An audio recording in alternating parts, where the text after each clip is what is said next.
It's me, Katie She. It is you, my favorite people on the internet. Happy Tuesday. Hello, hello, hello. Hi, Big. Points. Points right back at you. Points at you. We end up like the Spider-Man meme. I point, you point, everyone point. That's such a cute pointing emote. I love it. I love it. We are ready to... Oh, that's so cute. That's so cute.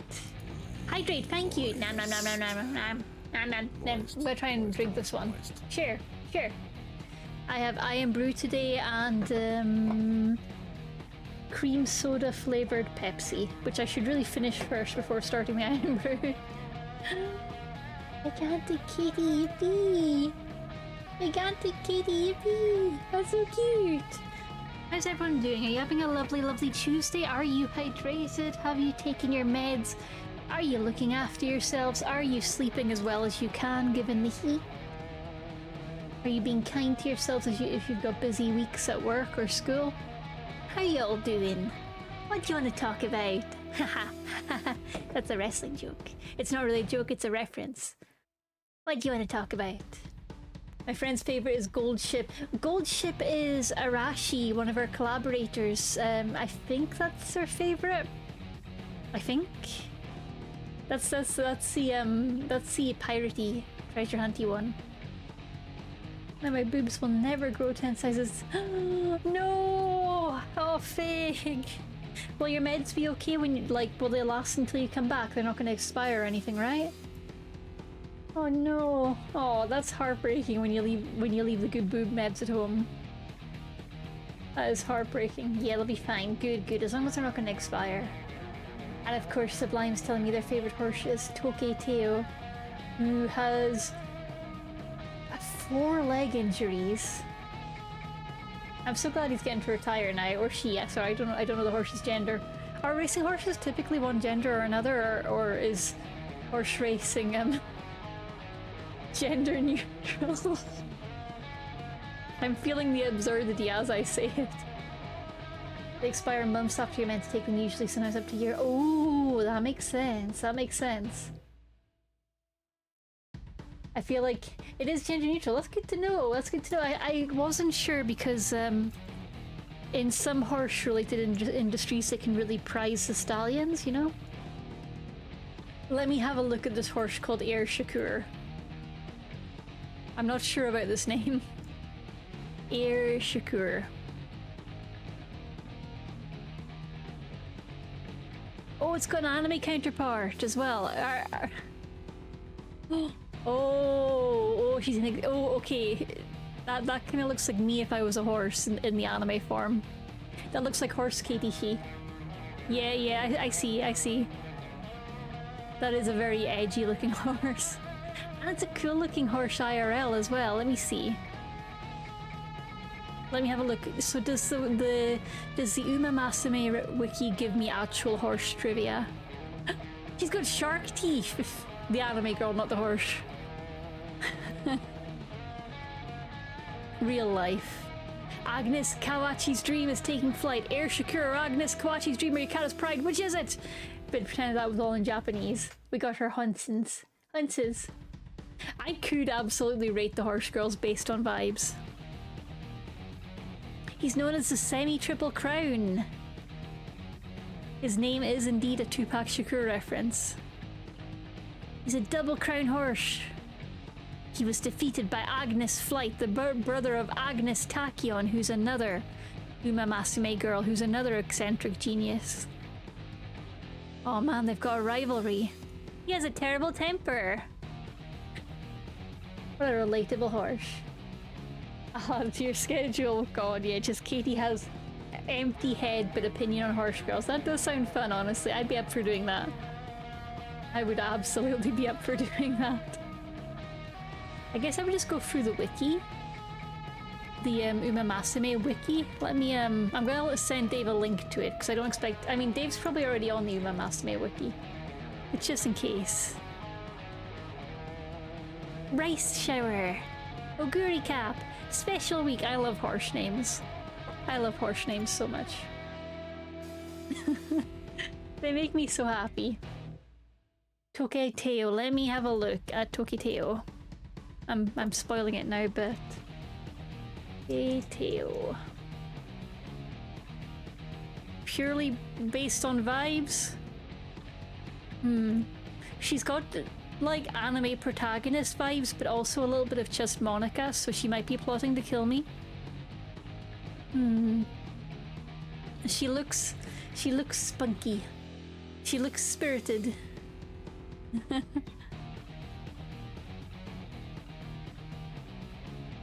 She's the tritagonist of Pretty Derby and the main protagonist of the second season. See, I told you she had protagonist energy. Oh no, Rice Shower. What happened? What happened to Rice Shower? She's got a pretty hat. What happened to her? Did she die? What do they do when the real horses die? What happens then? Explain to me. Do they have a very dramatic anime funeral? Or do they just ignore the fact that the real horses passed away? Rice Shower is a cool looking horse IRL. Okay, I'm gonna stop getting distracted by horses. I am in fact loading up the game, so we're on our... Oh no! Oh, 1995. Okay, at least it wasn't like last week, then I'd feel a bit insensitive. Poor Rice Shower. Oh. Oh. He's got a memorial. Oh.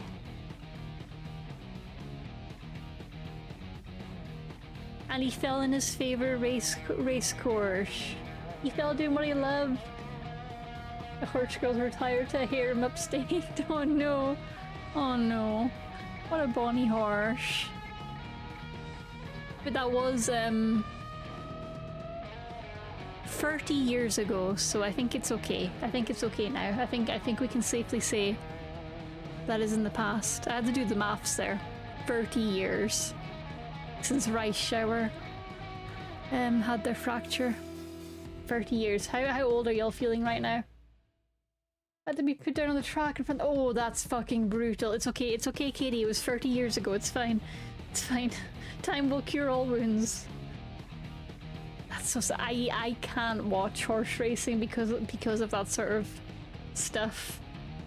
I'm not a huge fan of the sport, which makes Uma Musume really, like, ethically confusing for me because, like, in my old workplace we would do raffles whenever the Grand National, the Grand National, the big horse event was on.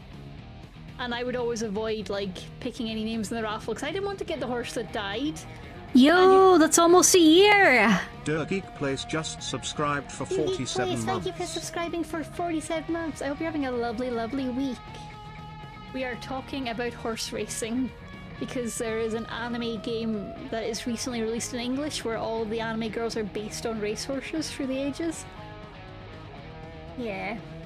Ellen Suzaka died, but in the anime she went to race overseas. That's a cute way of handling it. That is a cute way of handling it. I like that. I like that. Like a VTuber graduation. Like, yeah, she's just graduating from the Pretty Derby. Nothing bad is happening. Here, look, here she is in like a graduation gown, looking wistful. Oh. Yeah, watch real life horse racing I really struggle with for that reason. Also, this might be a me problem. I don't know if it is though. But a part of my brain associates that kind of racing sport with greyhound racing, which I hate with fierce fucking passion. So I have a hard time disconnecting horse racing from that. It feels cruel to me because of that, and I'm not well read enough to know if it truly is a cruel sport. I know the handlers love their horses and pay a hell of a lot of money on their horses, but does the horse enjoy it? I don't know. Horses confuse me because they're not like you could argue that the greyhounds are driven by a prey drive, and I still fucking hate greyhound racing. Man, oh, I don't know. Any kind of animal related sport, I'm like, ethical conflict. It depends on the jockey. Yeah, that makes sense.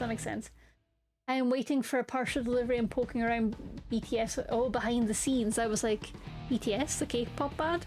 I have a problem now. Every time I see BTS, I'm just like do do do do do do do do do do do. Yeah, I'm aware of what they do to horses if they get badly injured. And so I have a couple of buddies that own horses, like actual normal horse people, not racing horse people. So, and not air quotes horse people with a lot of money. Having horses requires a lot of money, but most horse people are flat broke because horses are inherently really fucking expensive. They're money pits. So I would say there's like horse people that are barely scraping by to keep their horse going and keep themselves going. Rich horse people, and then jockeys up there in the upper echelons. But even my buddy who's there in the kind of lower tiers of realistic horse ownership, it's tricky with the vet stuff. It's really fucking tricky. It's just like having the vet come out to them, making sure it's a good vet, and there's a lot of horrible decisions that have to be made. Oh, don't. And to be fair, you could say the same for any kind of vet situation, but I feel like horses really amp it up to a whole other level. Oof. Anyway, hot dads. Yeah, hot dads. Good point, good point. So, we are heading into the final route of Dream Daddy, which is our hot barista, Matt. So we're gonna go on the final date with him, and then if we make through the route in time, I have some plans to maybe do the Joseph bonus route and maybe try and sleep with Robert on the first date, but we'll see. We'll see how timing works out, because I am forever optimistic about time, and time is forever realistic to me. So let's head to the gaming room.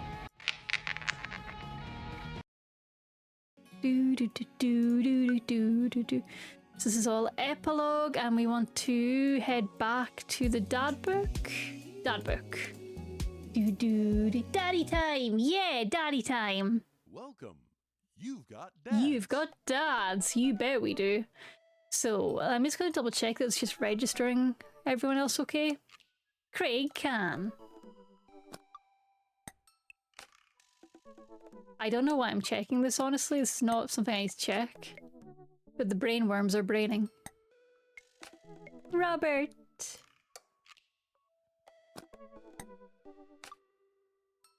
All looking good so far. All looking good.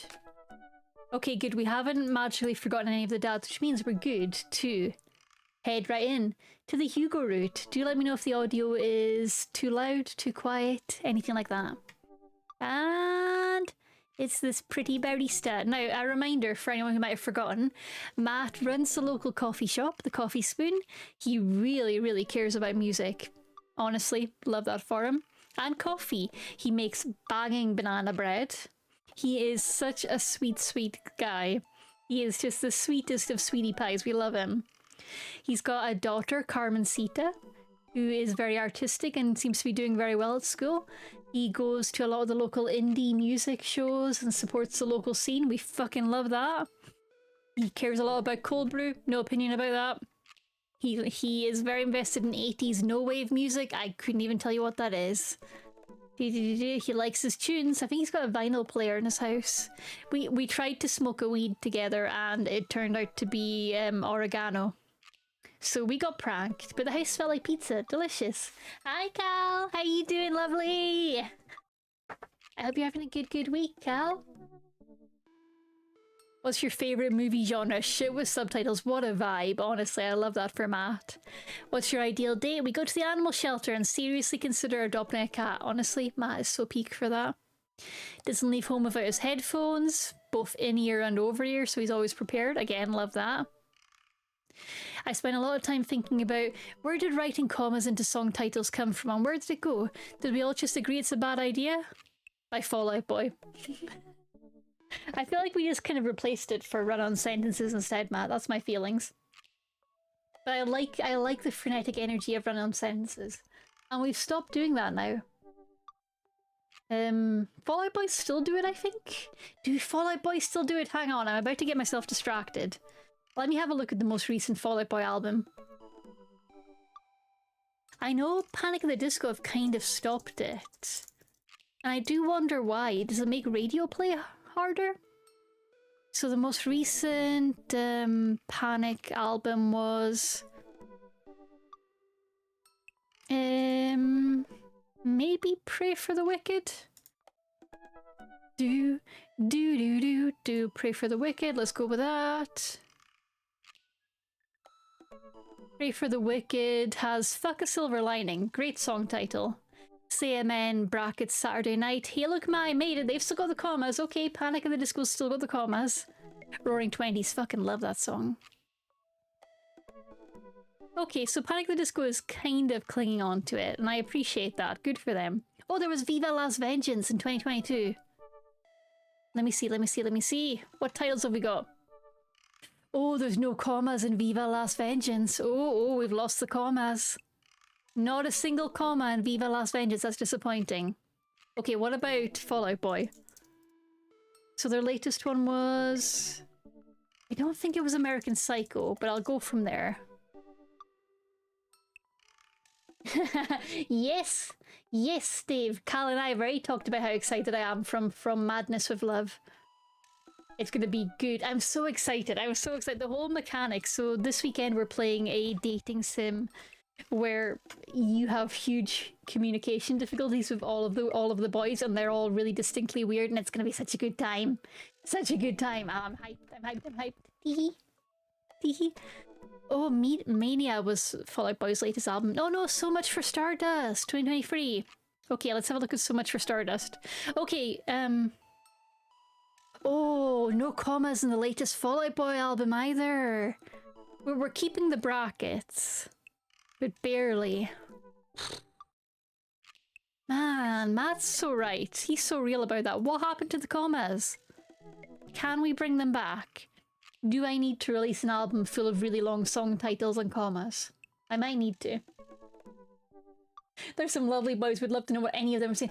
Do they all have unreadable dialogue? Oh man, okay, don't answer that. I'll find out. Oh, I'm excited. Ah!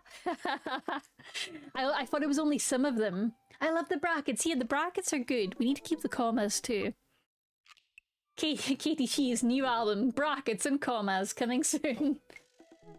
No worries, Cal, no worries. I am mega looking forward to playing it. It's gonna be so good. Brackets and commas. Or Katie Shee's new album, M Dash, and it's just me being very angry about AI the whole time.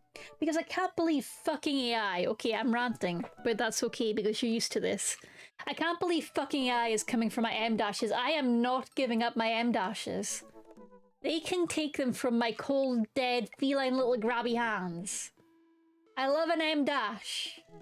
It's good punctuation, Brent. It's good punctuation. Anyway. We're from Hi Hellhound. Will Wood has W song names.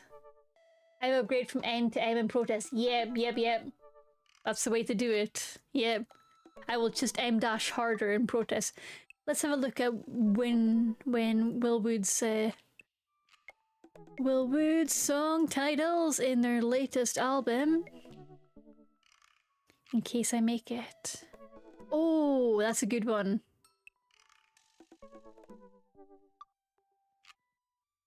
The vampire reference in a minor key is great. You like this OK Computer? Is that a Radiohead remix? That's enough, let's get you home. It's kind of a lot. It's kind of a lot is a banger song title. Love that. I'm not sure how I feel about Big Fat Bitchy's Blueberry Pie Christmas Tree and Recreational Jello Emporium, aka Mr. Boy is on the Roof Again, Feed Pasta by Sneakers McSqueakers. But I don't hate it. I'm mostly just in awe at that one. Do. Dang, this all looks fun. Oh, he did take inspiration from OK Computer for... Oh, that's fun. That's fun. Okay. An M dash. Yeah, an M dash is... It's like the two dashes, but a word processor will usually format them into a long line. It's also Alt 0151, I think? Yes! I got it! I remembered it! Alt 0151 is the M dash key. I'm just having fun now spamming it. It's a really useful bit of punctuation. Hardcore users will remember the Alt 0151. I had to prompt myself because I usually just do 2 short dashes and let the word processor format it for me. But the reason I'm mentioning M dashes is they've become a huge tell for somebody using ChatGPT because it's not a punctuation that most people use casually. But those people are weak. Those people lack taste or a good word processor. M dashes are brilliant. And writers and fanfic writers equally have been using them for many, many years. And the reason, right? Okay. The reason ChatGPT uses it so heavily is because a massive chunk of the databases of stolen data that these large language models are using comes from fanfiction that was scraped illegally without permission from sites like fanfiction.net, an archive of our own. So it took the work of legit writers and is now churning it out into its slop. And now it means people look at an M dash and go, that's AI, I can tell because there's an M dash. Fuck you. No, it's not. Turns out it uses it because people use it. Yep, exactly. Exactamundo. It's a great piece of punctuation. It basically, the way it was explained to me, back when this cat was sent to human school to learn how to human better, was that it's basically letting you know that there is a clause coming up, and it's doing it with a bit of flourish, so it's like, ta-da! So it's a way of kind of like taking a little beat before making a point, but doing it with a bit of emphasis, a bit of boof. Which is probably not the best explainer of doing it, but I feel like it kind of covers it. For me, that always worked. The idea of just the vibe of it is just, it's giving a little bit of a ta-da before the sentence. Like, a comma is a nice chill pause, and it's quite quick. 2 colons, the 2 dots, are like, okay, it's kind of a straight up, here you go. But an M dash is a bit more of a ta-da! Like brackets with songs. Yeah, I would say brackets and M dashes are fairly interchangeable, but in writing you'll see M dashes used a lot more because too many brackets look cluttered.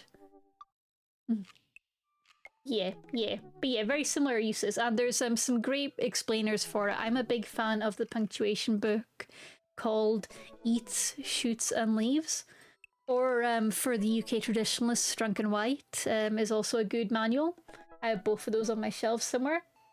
The Oatmeal comic artist is also pretty good at explaining punctuation in an engaging way. So it's never too late to look these things up. M dash goes wherever I feel emotionally. Yeah, I'm just ta-daing all over the place. Sometimes I use it as a kind of tucked away, kind of like as an aside, which is also how I would use brackets. So sometimes an M dash can be like a quiet ta-da, or a quiet by the way. In the same way a bracket would be a kind of quiet by the way. This isn't essential, but I'm going to say it anyway. Though I've kind of switched how I use brackets now, so it's mostly just me being neurodivergent as fuck, and all the little thoughts that I know are kind of rambling and you probably don't care about, but I feel compelled to tell you anyway, I will throw into brackets. So I'm like slightly self-conscious about them, but not self-conscious enough to shut the fuck up, you know? I mostly do it in an office setting, whereas casually around Discord and with friends, you'll probably see me using brackets less because I'm less ashamed of the brain going brr. But in the office, when I'm like doing a business professional or a slightly business professional, and I know I shouldn't be letting the brain go brr, but I'm going to do it anyway, that's when the brackets come out. Honestly, some days she ta-da so much all over the house it takes me ages to tidy up. Honestly, this is why I'm not allowed to have confetti poppers anymore. Yes, enjoy your daily egg. But yeah, M dashes are great, and Cal's mention of just using them however you feel like it, totally valid. The fun thing about punctuation is there are kind of rules, but there's not really rules. You can do whatever the fuck you want, especially right now. Fuck AI, do whatever feels right to you. Follow your heart. My current use for brackets is character B screaming from the sidelines that character A is saying some bullshit. I like that. I like that. I like that a lot. That's really cool. She most definitely is not allowed party poppers. Do not add those to her phone. I imagine Amazon isn't allowed to sell those, right? Because they're basically mini fireworks. Am I overthinking it? I could be overthinking it. Fuck AI, I don't want to fuck Seribot? Seribot is an AI. Seribot is a good bot. I mean, I think it maybe has some AI, but it's acceptable because it's using it for good. Does Seribot use AI? I'm never gonna get to play this game now because I'm so distracted. About Seribot.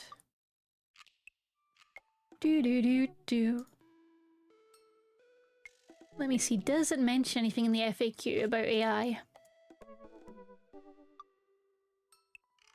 No, it doesn't mention anything about AI, so I don't think it's using any of the AI models as far as I can find on this page. I think just word filters. Yeah, and block list. Yeah, and a lot of hard work from the programmer. Yeah. I don't hate bots that use AI necessarily. I kind of do though. Like, we had our AI summary bot for a bit for the breaks. It tried. It failed. I think that's a different bot. Let me see. Hang on. I think that's Frosty. Frosty definitely uses AI. Yeah, it's Frosty. And Frosty, I feel like, is a decent use of it because all it's doing is taking the publicly available data from the Twitch profile and recent streams. It's very transparent in how it does it, and it often means it's very stupid, but that's okay because I will take transparency and stupidity over pretend smarts and oh, what's the name? Obtuseness. We'll learn how to use pronouns. Did it? Oh, it did. Good for it. Frosty does use some AI. I think. Off the top of my head, Frosty Tools does. Let me double check. Because I remember seeing that when I checked it out eventually. When I checked it out the first time. And the way it's phrasing those messages, that seems like more than prompting. That seems like AI to me.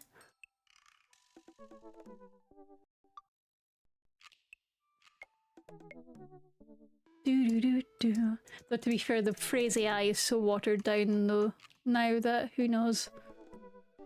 I swear they used to have on their website that they were powered by AI. I don't see it anymore though. Yeah, but yeah, Frosty, you're quite right. Frosty does use, I believe, an AI. There's something that is parsing things and putting it into a human-like structure, which feels a lot like any of the big LLMs. Yeah, they absolutely did. Yeah, they've taken it off their front page. It used to be really, really upfront, and now it's not even on there. Weird. Well, not weird, understandable. But I dislike that lack of transparency.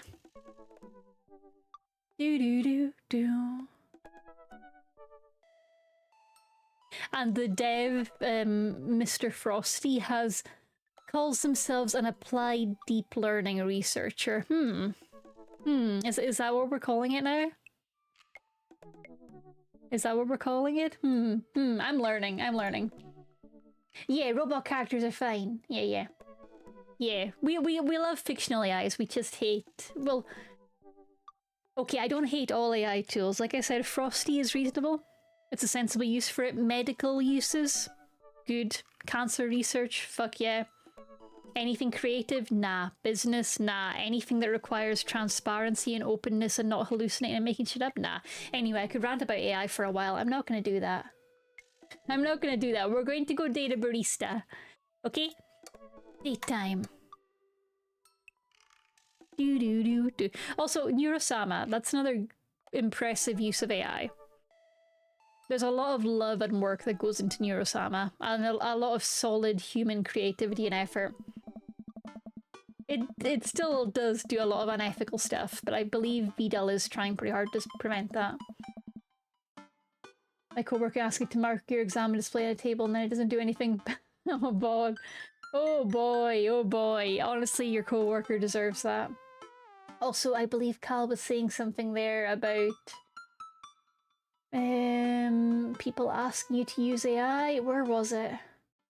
Did I tell you I've been dealing with people asking me how to use Gen AI for their work, and then I get to watch them try and use it and it does literally nothing because it turns out it can't do their job? That's nice to hear, honestly.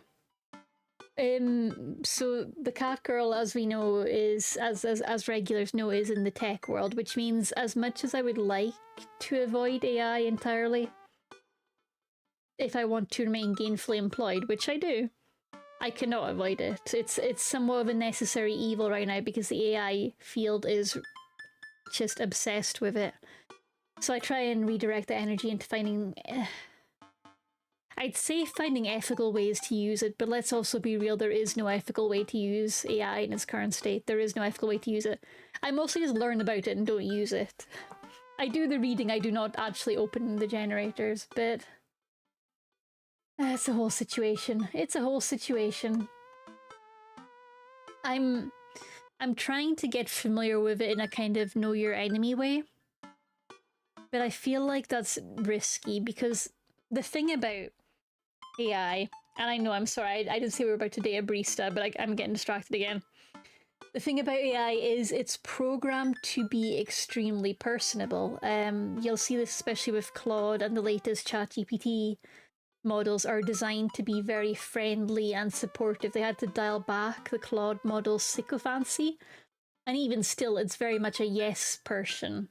It's very much there to tell you that you're doing great and encourage you. Which means people that are in a place where they really aren't getting that support are particularly vulnerable to what's the word? To being overly impressed by the bots or to be overly influenced by the bots. Because it is programmed to be very pleasing. There's a great example case of somebody who went to, I believe it was ChatGPT, it might have been Claude, with their business idea of freeze drying dog poo and selling it.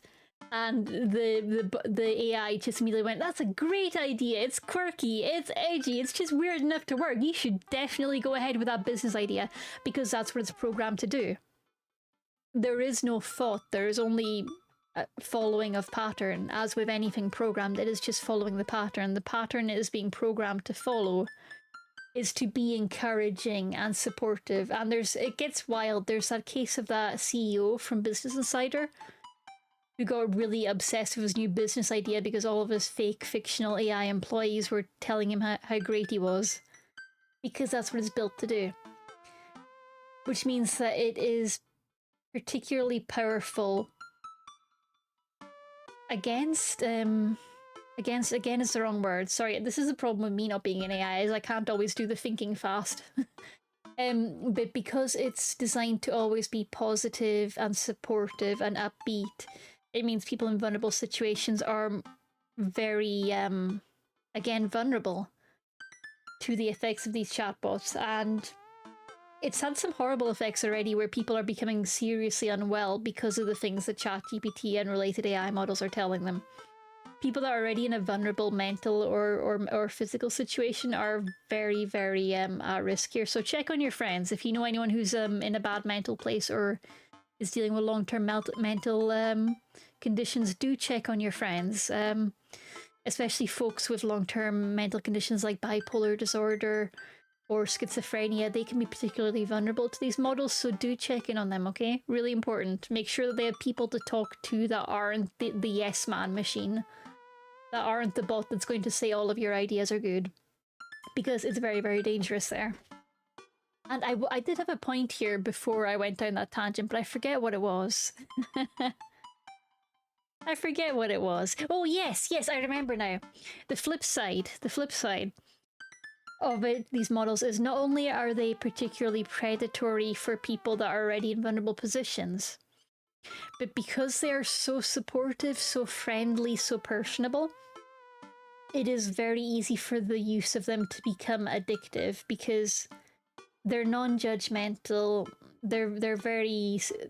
they'll cheer for you, they'll root for you, they won't really pick any flaws in what you're saying. They are entirely absent of that kind of argumentative, contrary nature of having a conversation with a real person.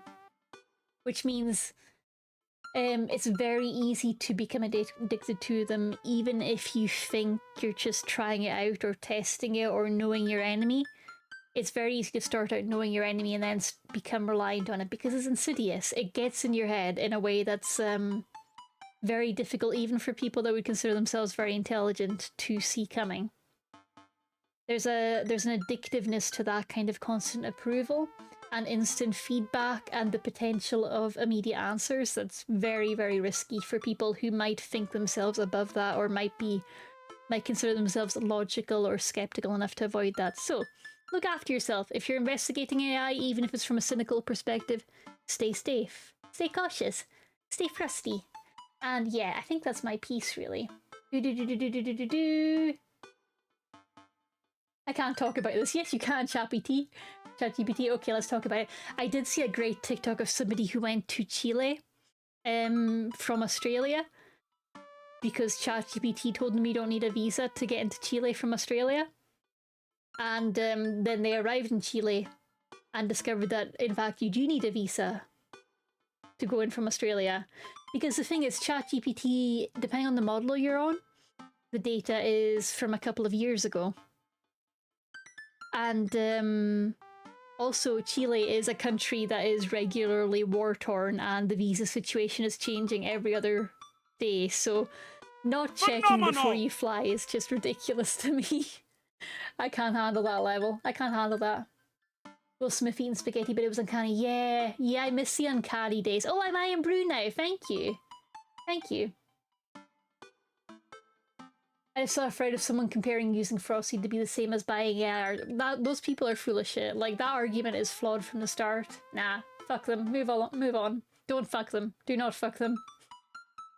Was that on Twitter, Ori? That sounds like Twitter. It may also encourage such people to engage in dangerous behaviours. Yes, that is something that I was trying to say, and I don't think I said well. That if you are somebody who's in a vulnerable position and are likely to engage in risk-taking behaviours, or believe in conspiracy theories, or you're maybe you're susceptible to manic episodes, AI can absolutely feed into that in a really, really dangerous way. Yeah, if you're someone who's vulnerable to just like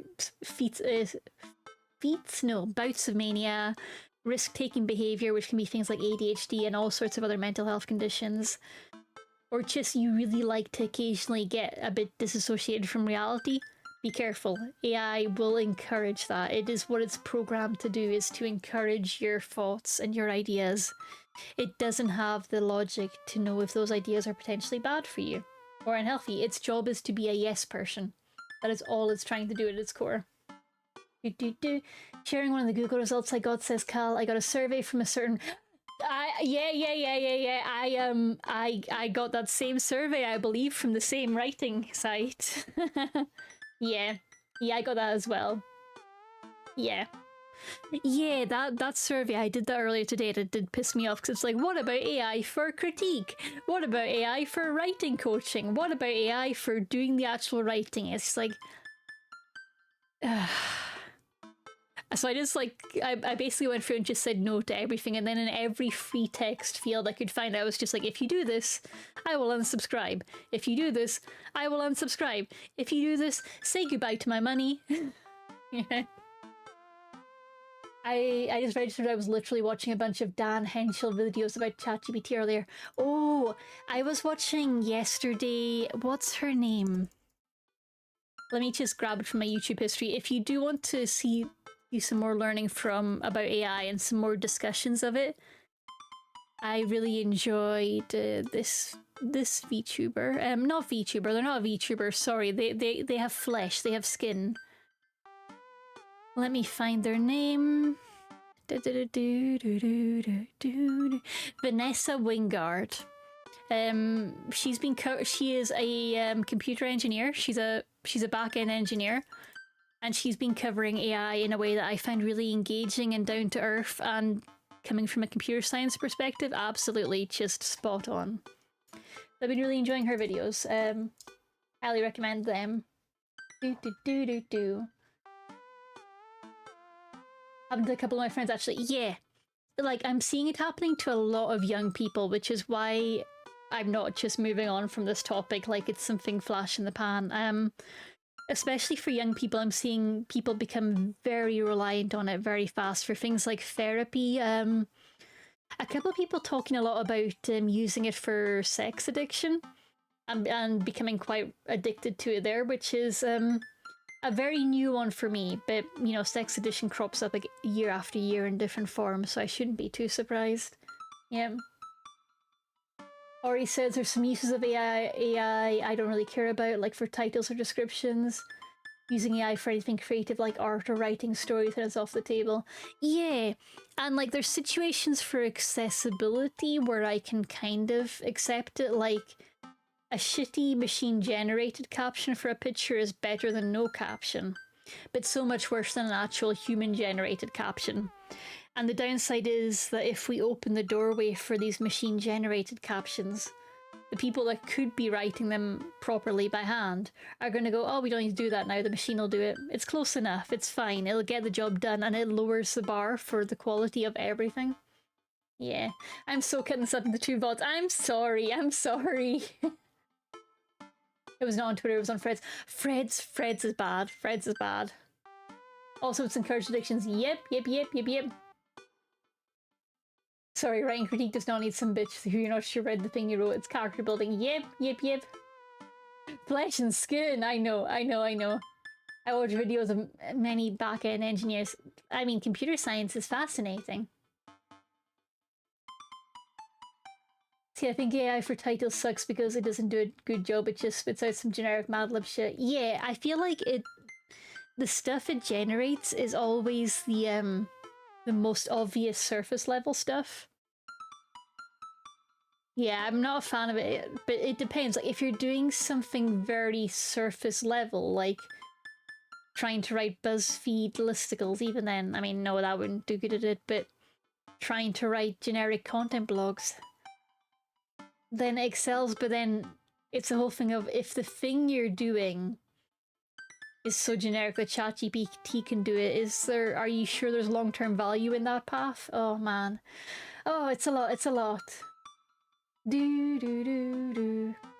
Well, there is a whole bookless issue. What, you mean the fact that aside from the giant stolen fanfic database, most of ChatGPT is trained on a massive library of stolen novels from many hardworking authors, many of which cannot afford to write full-time? Yeah, that book list or a different book list? If I could see 500 articles with the same title, your title is bad. Yep. There's been an interesting thing in the job-seeking industry where... So if you're job hunting right now, and there's people in the chat that can speak on this better than me, there's an expectation that you'll use an AI model to tailor your CV to the job. And it's become the expectation now, so if you don't do it, you're falling behind. But then employers are also using tools that will put their questions and their prompts through the common large language models. So if you're too close that it looks obviously like AI, you're going to get discounted anyway, and that just makes my brain melt. I hate that because job hunting is miserable. Nobody should have to be busting their ass to put in a job application. Nobody should have to be fighting against AI detection to get their job application looked at. Nobody should have to feel like they have to use AI tools to succeed. It's a whole mess. It hurts my heart. It hurts my brain a whole lot. Yeah. I mean, the book reviewer. Oh, yeah, the book list of books that don't exist. Yep. Also for news, any sort of AI is off the table. BBC News have started using it in their articles. I saw it the other day. They're using it for the summaries up top. And that really broke my heart, honestly. That really broke my heart to see. Because it's so unnecessary. You have so many talented writers on your team, or you used to before you started firing them all. Just let them write the summaries. I can see how they're trying to use it in a controlled way. I can see the logic that someone had there of, it's okay, we're just using the content we fed into it. It's just taking this article and making a summary. In line with the BBC style guides, it's not pulling in anything else, it can't hallucinate. I still don't like it, it still feels bad. And I'm trying to disentangle how much of that is just my personal bias versus the idea that real people... I mean, BBC's copywriting was already going downhill drastically. And this really worries me for what's going to happen from here on, because Yeah, it's okay for some reason. It does an okay job at that. If you're going to introduce it, that is the spot to introduce it at. But if you're introducing it there, where is the next step? Where are you going from this? That's where I start to get worried. Yeah. My new cookie scoops are here. Oh, tell me about your new cookie scoops. Well, I know AI isn't going to hit the same good summary points as human. Absolutely not. Yeah, AI is very bad at big picturing.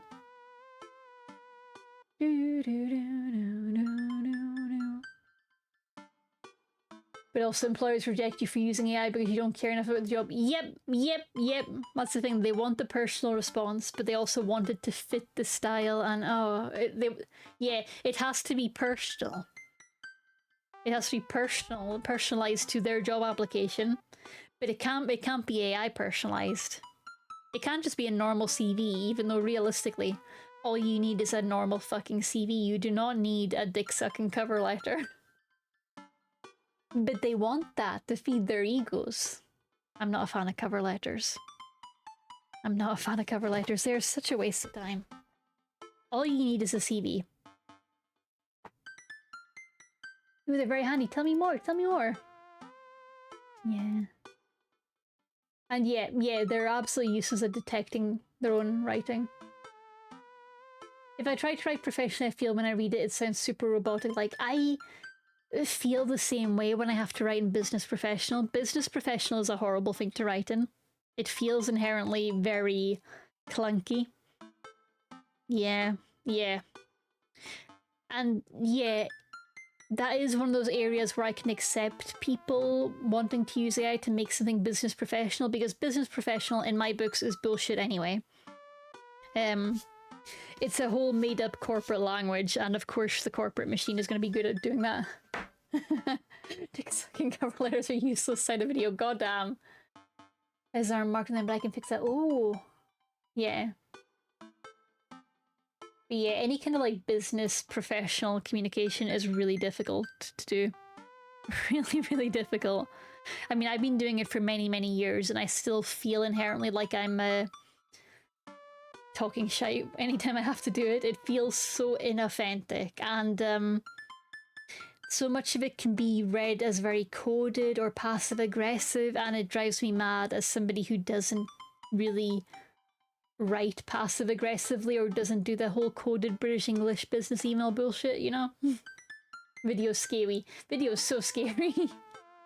That's so true, yeah. I get business English, and my dislike for it could be a whole other topic. As much as I used to be a young person who is terrified of phone calls, these days I will take a Teams call or a phone call over a business email any day of the week, because at least then I can hear if my tone is not being received the right way, and I can ask for clarification, or I can rephrase something. And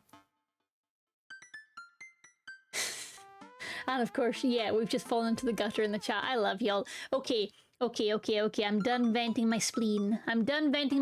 Before I go off on another tangent about business casual, business formal emails and how much I hate that whole business English nonsense.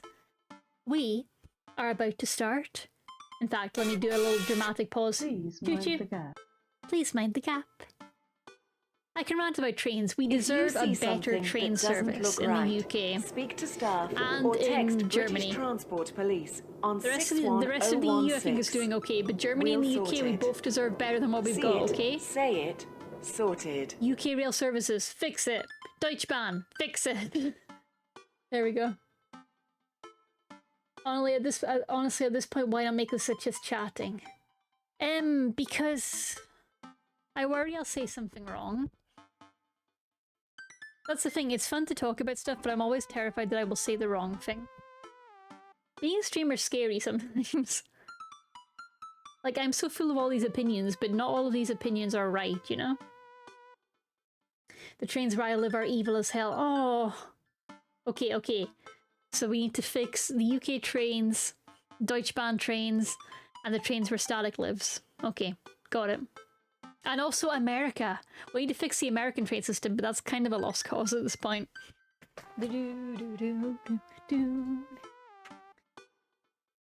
Opinions are never right or wrong, then they are facts. True, but that's displaying a level of reading comprehension that most people on the internet do not have. That's the thing. That's the thing. If people want to misunderstand you maliciously, they will find a way no matter what. And that's... It shouldn't scare me at this point because the internet's been doing that for many, many years. But I still dislike it, even though I know inherently those type of people you're never going to win around or be able to have a rational conversation with.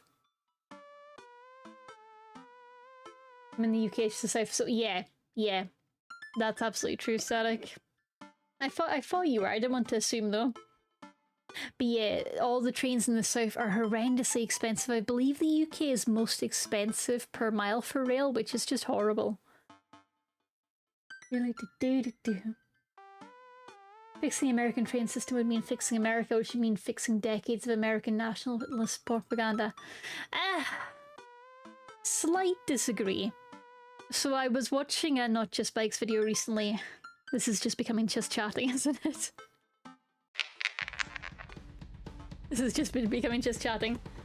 I was watching Not Just Bikes' video recently about the most bicycle-friendly town in the Netherlands. I'm buffering, hang on. Netherlands? Yeah, there we go. About, what's the name called? Hang on. Do. Music too loud. Music too loud. Okay, I will turn down a little. How's that? Better? Not Just Bikes. Their most recent video was on. Let me see. Best designed town in the Netherlands. I want to say it's called like Amholt or something. The fuck's his name? Oh, Houten. Not sure I'm saying that right. It's now muted. Oh, whoopsie. Okay. It seems like my music options are just like too loud or too quiet. Music normal. Okay. I shouldn't derail us anymore, but trains, innit? But the Not Just Bikes video on Houten had an interesting point that a lot of Americans will try and argue that they can't make their towns and cities bike safe, bike friendly because they were built after the car. But if you actually look at history, most of these towns and cities in America, even in America, were built before the car was mainstream. And then everything was bulldozed to make way for the car. Which is a pattern you see again and again. And as soon as he said that, I was like, yeah, actually, that's absolutely right. So they were able to be walkable and cyclable before, and then they bulldozed everything and fucked it. So it's more about unfucking it, rather than trying to change something that wasn't there. Now it's too loud again, okay. How's that? I'm going to read out the setting number for my own reference. That is setting 35 decibels, I think. Music normal again. Okay, thank you. 35 decibels, feeling pretty good. Got it. That's good to know. So 35 it might be minus 35. I don't know what these bars on my OBS mean. I know what's roughly good, and I don't know what the numbers mean. Looks like my music's at minus 35 and my mic is at minus 20. Which makes sense, about 15 decibels more for voice. Why am I saying all this? I don't know. See, this is the problem. You say do it just chatting, my brain goes, but what if we don't? What if all the thoughts exit my brain immediately? So, what do you want to talk about? What do you want to talk about, chat? Or is this just a way of getting me to empty my brain so I can now dream daddy? Was this a trap? Tornadoes? I don't have any opinions on tornadoes, I'm afraid. Put the game back on screen. I closed it because of the background music. I don't think the US can fix its infrastructure issues. I don't have the knowledge to say either way, honestly, because there's so... I feel like there are infrastructure engineers in the US who absolutely could. There are new developments that absolutely could. But there's also huge political lobbying forces beyond my comprehension, like giant eldritch beasties that I just can't even begin to fathom the power of. I got a picture from December 2023 in Cologne, Germany. Oh, I mean, tornadoes are interesting, but they don't tend to happen much in the UK, so I don't have a strong opinion on them other than they're pretty scary. I think cities can, towns can, small scale can, but the whole country is too angry. That's fair, that's fair. I think state by state there's too many different cultures. Like realistically, American states operate like small countries. And to expect that kind of United States-wide change is not possible, but potentially on a state level, you could maybe make it work. But again, very difficult. You want to start small and then try and move out. Cologne, Germany. Tornadoes. Okay, let's have a look at this tornado. This was December 2021. Okay. Oh. Well, let me see, let me see.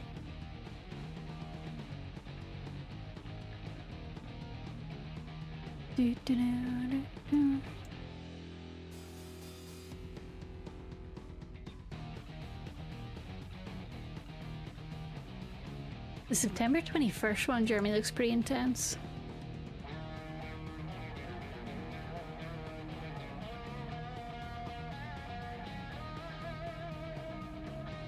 I think cities can, towns can, small scale can, but the whole country is too ingrained. AI driving cars. AI driving cars, look. Driving is tough mentally. It's very, very difficult for a lot of my neurodiverse homies out there. And impossible for a lot of my disabled homies out there. I want AI driving cars to be feasible. But I think we're a long, long way from it, and also inherently an AI car is always going to be inferior to a good public transport system that can also provide jobs, you know? And it doesn't even have to be mass public transport, it could be small scale public transport like community minivans.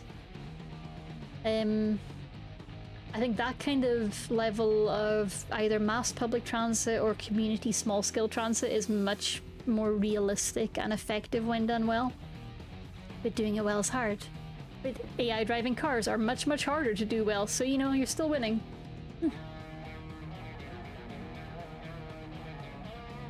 Yeah, like AI, it sounds very appealing for people that aren't able to drive.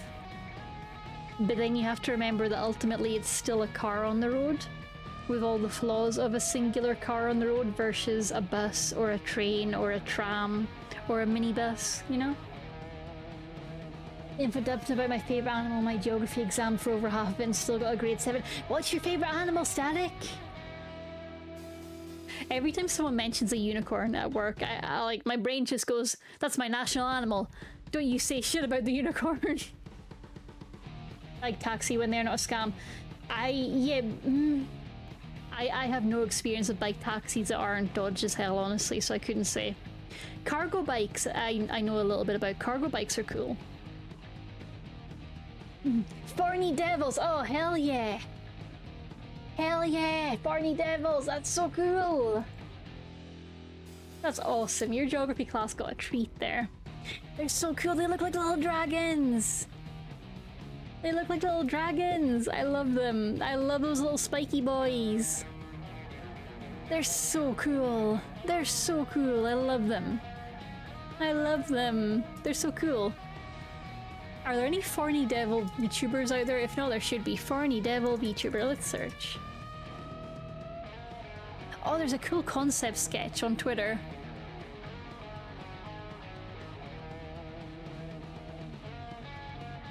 But it's not actually a Forny Devil, it's an armadillo girdle lizard.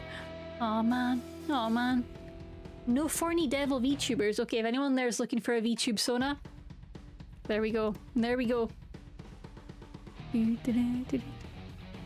I was Sonic OC was a Forny Devil. Oh, that's so cool! That's so cool. That's a good question for chat. What would your Sonic OC be? I tried to do one for a forum RP way back in the day that required original characters. Like, it was a Sonic RP forum, but it required original characters. Well, and I got kicked out because my concept wasn't original enough. Off the top of my head, it was a very shy sheep boy who used his horns as basically like... He basically covered his horns with giant over-ear headphones. Naked time, yeah. I have a red panda one too. Red pandas are so freaking cute. Thank you for the naked time, Ari. I guess I should be on brand and say that my Sonic OC would definitely be a KG, shouldn't I? That would be the on-brand answer. But there's so many cats in Sonic. I will say my favorite Sonic cat style is the Blaze the Cat style, though that is peak Sonic feline. Blaze is so pretty. And Big the Cat, of course. I don't have a Sonic OC. But if you were to have a Sonic OC, what would it be, Ari? Quick decision. Cal's gotta be a mirror tiger, right?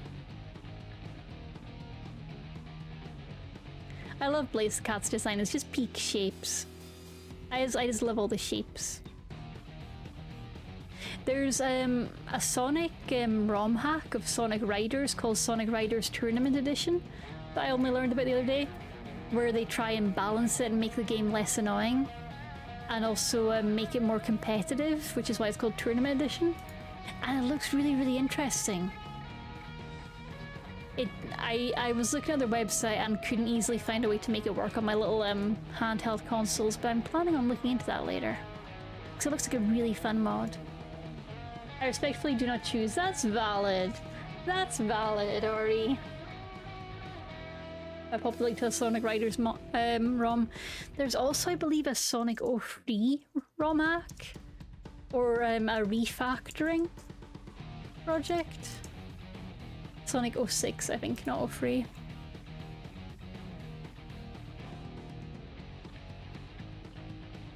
Somehow one person fixed Sonic 06. That sounds about right.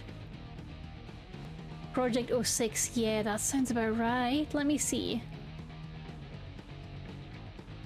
I mean, check out. My Sonic OC is a trout because nobody else will pick it. That's pretty cool. Can I send you inconvenient tornado damage? You can, but I do have Discord closed. I made a little like pre-flight checklist for when I start stream, which reminds me to do stuff like close Discord and Slack. Make sure OneDrive is not running. It makes me feel like a pilot, so I go through and I'll tell you what's on my checklist. OneDrive, Slack, closed. Unnecessary tabs, closed. I didn't do that one today. Shh. Drink, here. Wavelink, on. Headset, on. Fans, off. Windows, closed. Steam, on. VTube Studio, on. VBridger, on. OBS, on. Mix It Up, on. Touch Portal, on. FIC, which is the Twitch color changer, on. Tracking phone, on. Touch Portal phone, on. VBridger and VTube Studio connected. Starting soon, on. Stream title, set. Mic, muted. I need to remember that part, important. Game, on. Game capture, set. Recording, on. Ads, run. And then you go live. Go live should actually be before ads run, that doesn't make any sense. Recording and... what's the OBS thing where you start recording called again? Hang on. Streaming. Recording and streaming on. Recording and streaming on. Go live, ads run. There we go. No smooches, that's true, that's true. Because what if you're not there, then I won't be able to stream. Also, you never answered if you need a new ceiling fan. I don't. Why would I need a new ceiling fan? What did you do? What did you do to my ceiling fan? What did you do to my ceiling fan, Ari? What did you do? What did you do to my ceiling fan?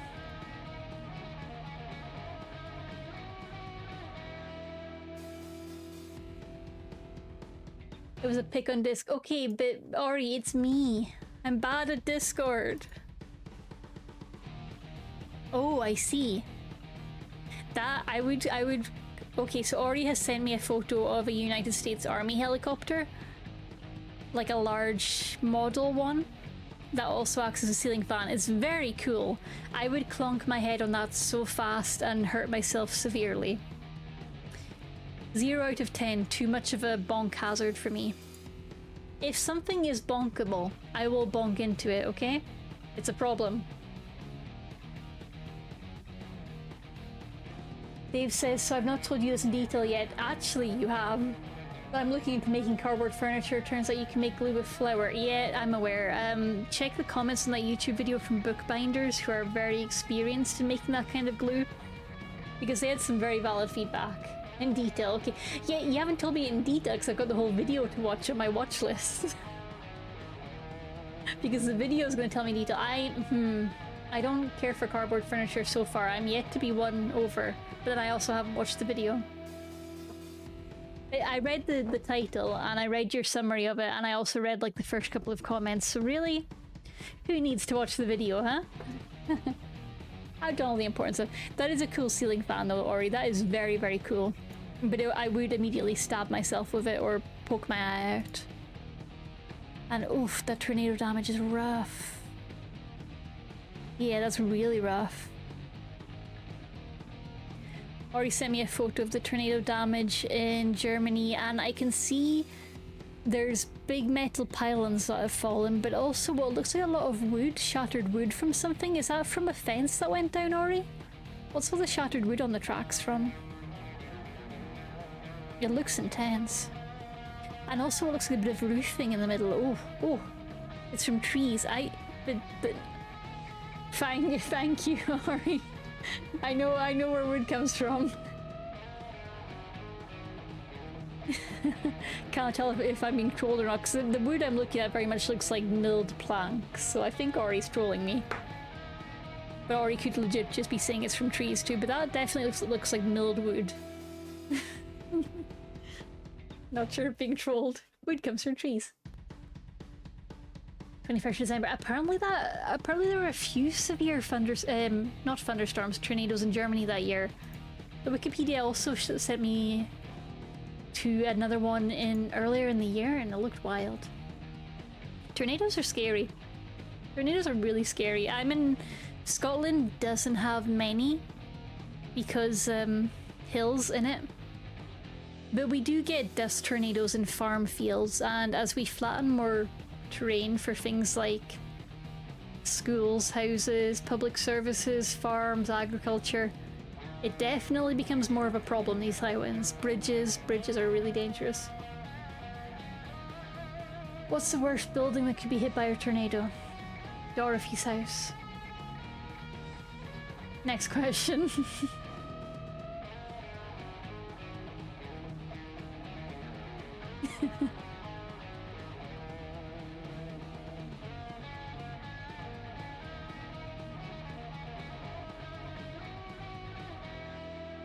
Did it though? I mean, people died. I'm not sure that worked out well. I mean, per Glinda. What's the worst building that could be hit by a tornado? I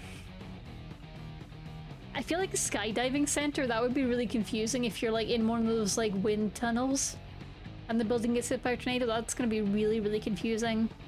Sewage center. Animal rescue. Orphanage.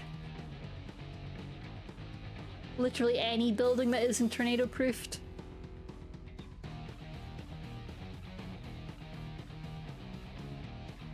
The factory that makes twist rice lollies.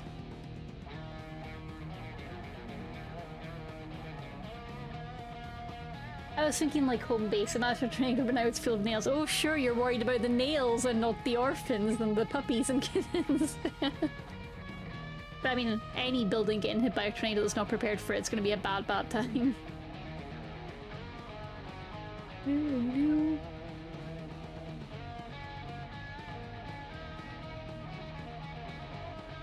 I feel like all the thoughts have left my brain. I feel like I said worse than you went with ironic. There's nothing ironic about a tornado hitting an animal shelter, you monster.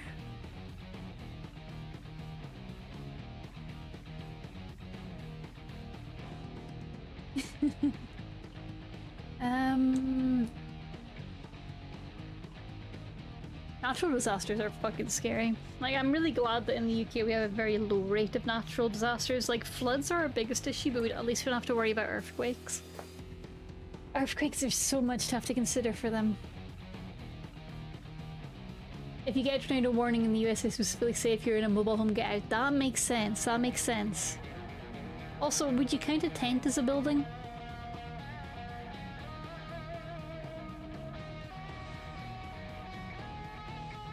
You're gonna have a bad time, Static. Don't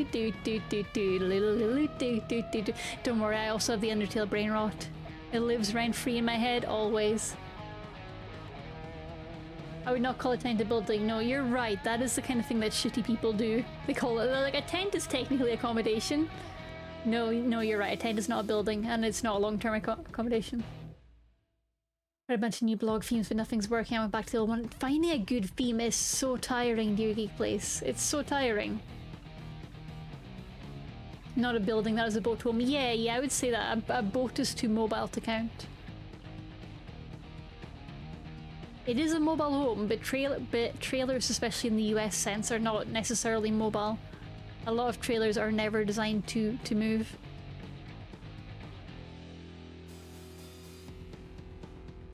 A mobile home is not mobile. I think that part of that depends on the country and the language. Like, I think in the UK a mobile home should have the capability to move. It should have wheels still attached. We might be running into language kind of differences here. In the US, they're still called mobile homes. Oh, I had no idea. That seems very odd. I kind of thought in the US that if it didn't have wheels and the ability to become mobile, that was when it became a trailer. Language is confusing. My brain is so melt. But then trailers also confuse me because you can put a trailer on the back of a truck and then it's pretty dang mobile. But trailer park houses aren't usually that level of mobile. But some of them are. Anything can be mobile if you try hard enough, says Dave. That's very tornado code of you. You don't want to be in a truck either. I mean... I would take a truck over a small car. If you're going to be in a vehicle in a tornado, I would take truck over small car or like e-bike or normal pedal bike. I've seen tornado damage where the truck is now a pancake of metal. Yeah, on that Wikipedia page I was on, they had a truck that got damaged in somewhere. Let me see.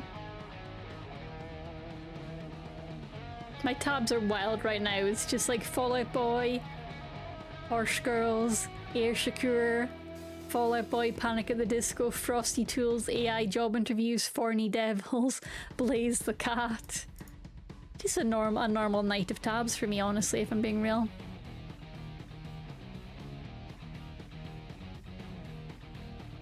Truck or car, I'm not sure there's any real advantage at tornado speeds. You're going flying either way. I guess it depends on the category and severity of tornado too. Under an overpass, why? Like, because stuff would go down on you? Is that the logic? Because a part of my brain is thinking that if you're under an overpass, you're basically in an underpass, which would be reasonably sheltered from the wind.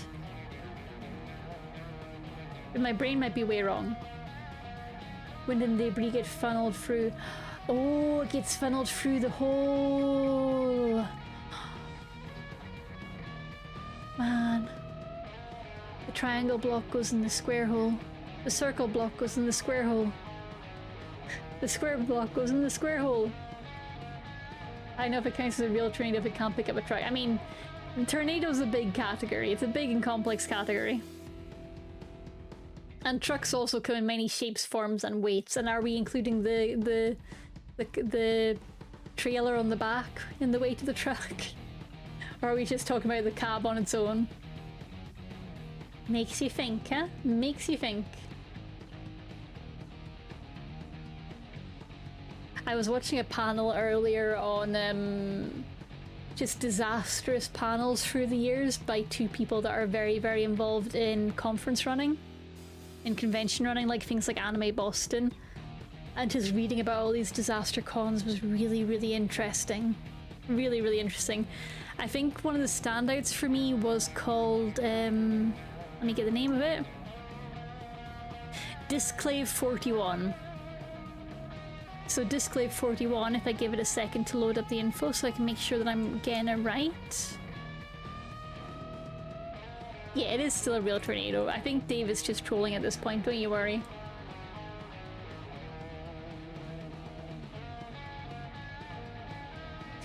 Okay, he's not trolling, he is actively learning in the background.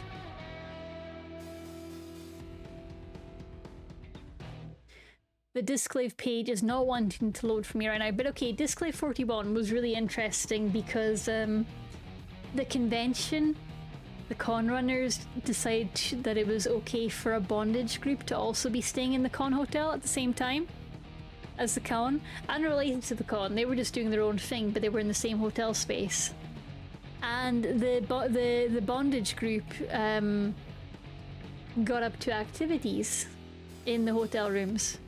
Activities involving you might be shocked to hear this, but bonds, and maybe even ages, and bondages, and restraints and ropes and tying things to things, including the sprinklers in the hotel room, which are not so familiar in the UK. Not all of our buildings have sprinklers, but are very common in UK hotel rooms. And if you tie something to a sprinkler in a hotel room, it is very easy for it to break. And if you break a sprinkler in a hotel room, all the water comes gushing out. And it doesn't stop. Which is how the con hotel got flooded. So yeah, the water came like pishing out, alarms sounded, it went across the floor, it went down the elevator shafts, it went into guest rooms, the hotel lobby, the general manager's office, and the green room. Not the green room, the last bastion of con safety. And it entirely wrecked that convention. They had to move to an entirely different hotel, but also they handled it really well. So this con, bless them, it wasn't their fault. They found out that the person that had actually done the sprinkler damage was entirely unrelated to the convention, wasn't a member, was just part of this BDSM group. They got everyone into the con suite. They filled the con suite with refreshments, so like pastries for breakfast, coffees, drinks. They played videos. They reopened the film room for everyone to kind of chill in, and they did their best, and then eventually they moved people to a different hotel location. But also, just after that, there were torrential thunderstorms that swept through Washington, D.C., where Disclave was being held, and meant that the exhibit hall started flooding, including all the dealer's room stalls. And yeah, so they went from one flood to another. And it was a bad time. They had to book in a different hotel, they had to move a bunch of people over, and then when they tried to book another hotel for Disclave 42, their next event, they got turned away because the hotel were like, we heard you're the convention that flooded a hotel. Nah, get fucked. And they did it really shortly before the convention date, so after that, they just had to stop Disclave, or change the name to Capclave now, to get away from its watery impending doom. And it's now why if you're in the US, you'll see do not hang items from sprinkler head signs in like all US hotels, all springing from that one hotel. Where people were having a good time and decided to get creative and picked a really, really bad spot for restraints. We won't flood your hotel, con. Yep. And I was also reading about Rainforest 2015, which was a whole thing to the point where there's only so much I can say about it on Twitch. But there was like booze, there was shrooms, nitrous oxide in all the halls of the Hilton, a massive stench of poo, toilet water unleashed 2.5 inches deep, a lot of stuff involving diaper furs, which I will choose not to elaborate on. and just multiple police visits. There was also, and I feel like this happens at almost every big furry convention, of course there was a Nazi furry group that had to be kicked out. Oh man, oh man. Also, apparently there were rumors of an evil curse affecting it. Rain Forest.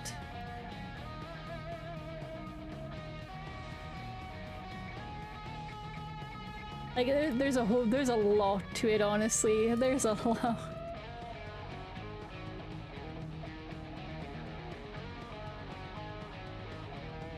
And yeah, that con just doesn't happen anymore. Like, that name is just gone. DashCon walked so that Fire Festival could run, but none soared higher than Rainforest 2015. Apparently Internet Historian did a really good video on it, but I don't tend to like their videos, so I haven't watched it.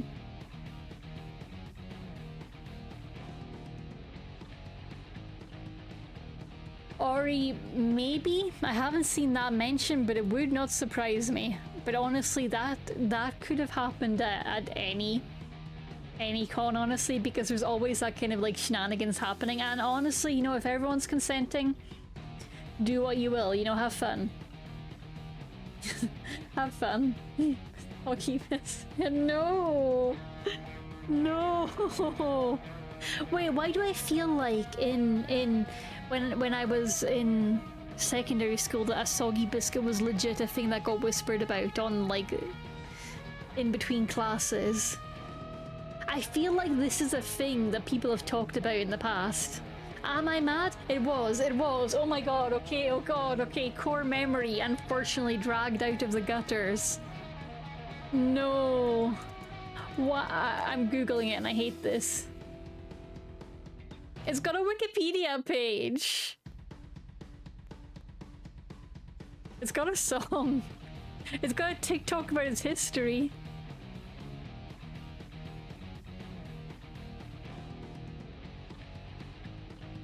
That's wow.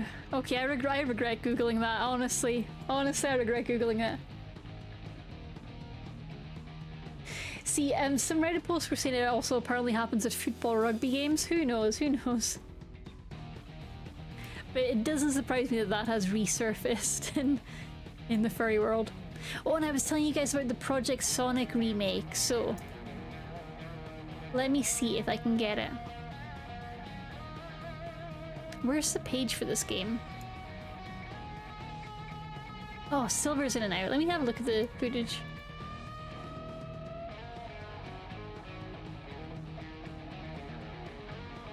Okay, this trailer looks way too long for my brain and it's mostly got text over it, but I'll pop the link in anyway.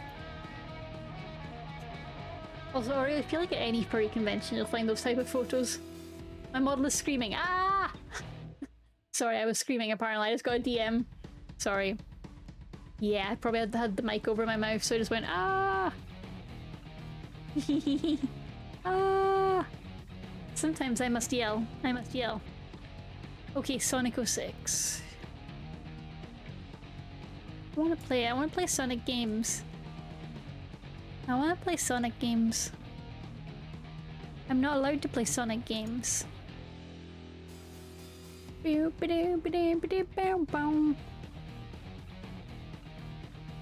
say that as if I've been banned from the Sonic realm. Different con, not a cookie. You're doing God's work with his research. I did see there was an article about Jessica Jones, maybe, and I'm really curious if it means that there's going to be a reboot of Jessica Jones coming to Disney Plus. Let me see. Oh, okay. There's a strong rumor that she might be appearing in the next season of that new Daredevil show. Okay. Guess I have to watch the new Daredevil show then, because I love Jessica Jones.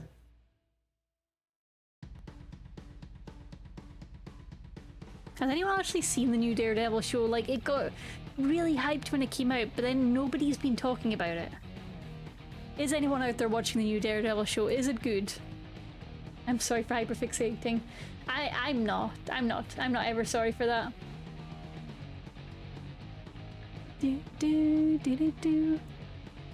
I just want more Jessica Jones. I'm gonna close these rain first tabs.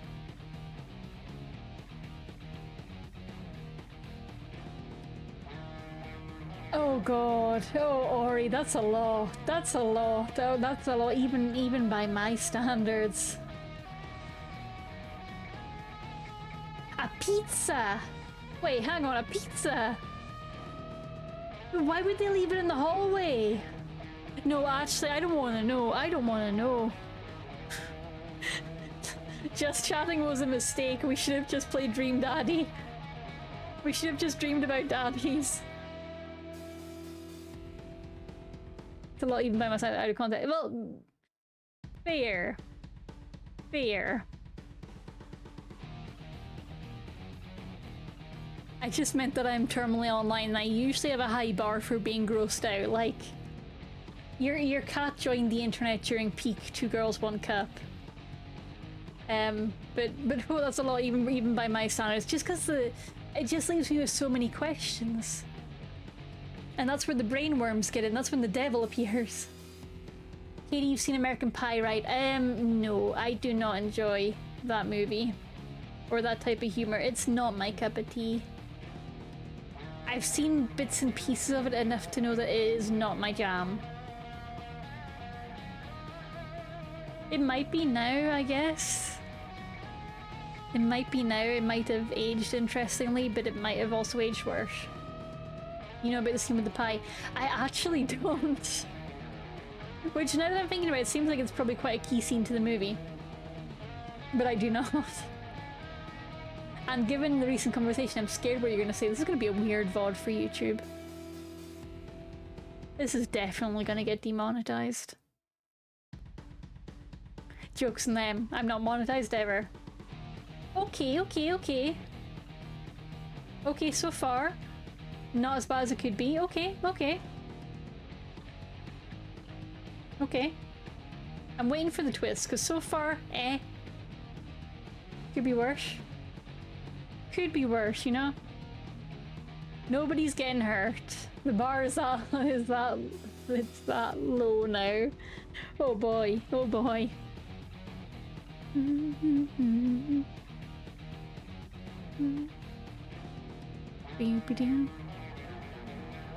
I remember for a while I thought Scream was an actual horror movie and I was kind of disappointed when I learned the truth.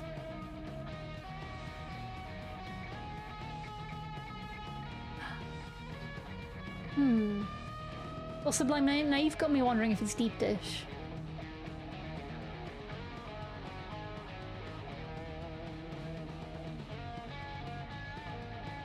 I don't think it will have aged well, but I also think it will not have aged as poorly as some other movies. Good point, it was not deep dish. Well, I don't like this. I'm gonna be real, I don't like this. This is an inappropriate use of pizza, and it's a waste of food, okay? Like, I know I said I'm fine with it if nobody gets hurt, and this does fall into... Well, this one doesn't because I left it in the hallway where anyone could come across it, and obviously some poor staffer has to clean that up. But in theory, this should fall into my nobody gets hurt exception, but... Wasting food... Wasting food...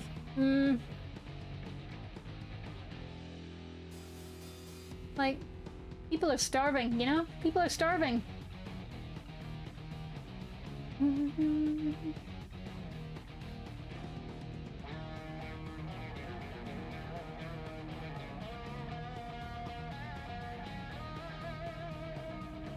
me have a little look. See, what other random stuff I've been looking at?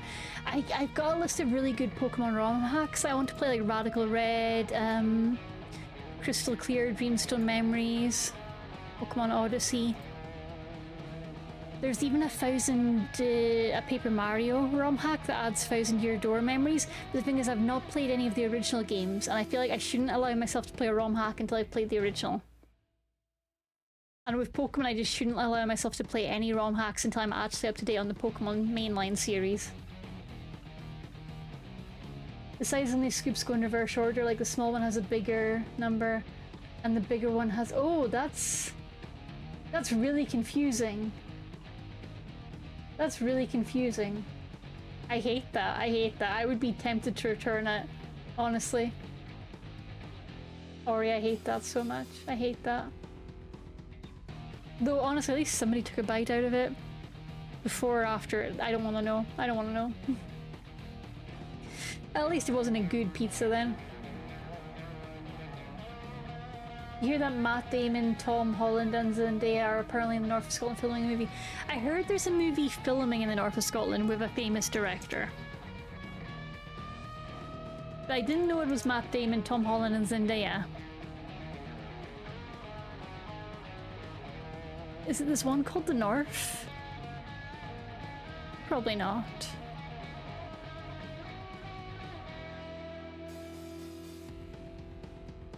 It's for Odysseus. Okay, okay. Oh, the Odyssey, right? Christopher Nolan's The Odyssey. Okay. Very different to Odysseus.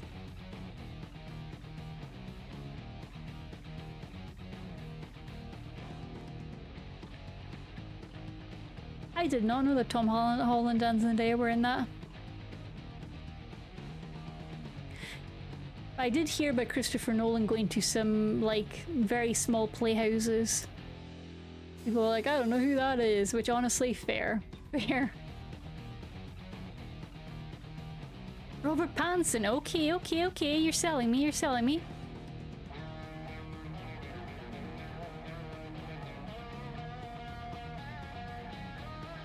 Dang, that's only 4 years ago.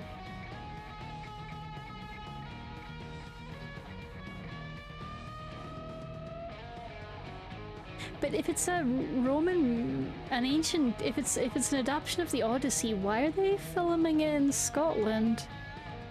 I guess movie magic. I don't know why I'm asking these questions.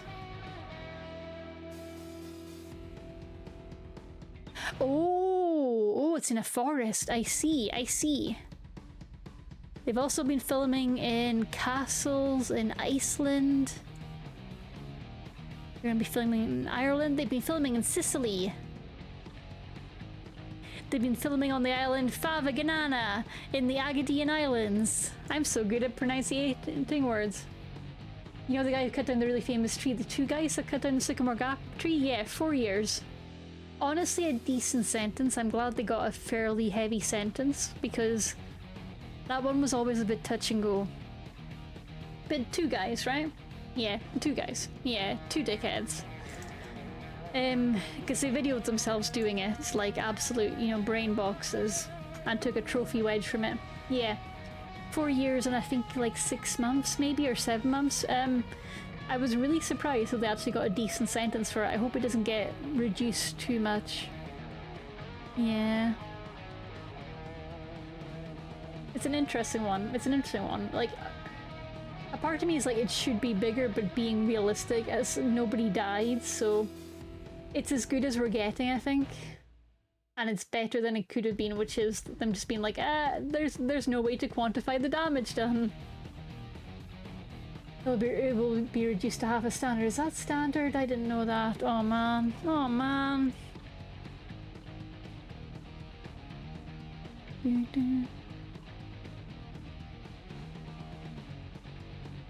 Also, somebody on the BBC like got woken up by Trump for a surprise interview, which is so fucking random.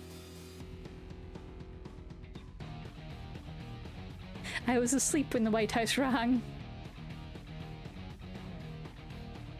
This poor guy, imagine being woken up in the middle of the night by a call from that wanker. I would just go back to sleep. Also, he just answered and was like, hello, and then the press secretary was like, hi Gary, I'm here with the president, here you go. Like, that is no warning.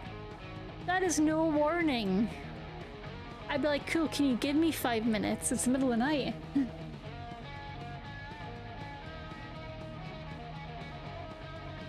Standard release, which is a release from prison at 40 to 50% of sentences common. Yeah.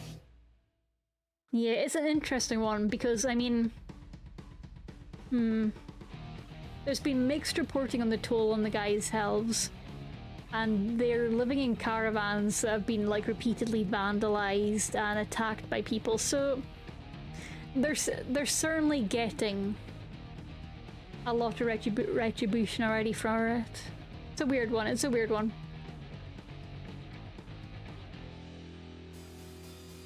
I'm very curious how much actual regret they'll have at the other end of it. I didn't know that, Sublime. That's incredible. I love that. I love that.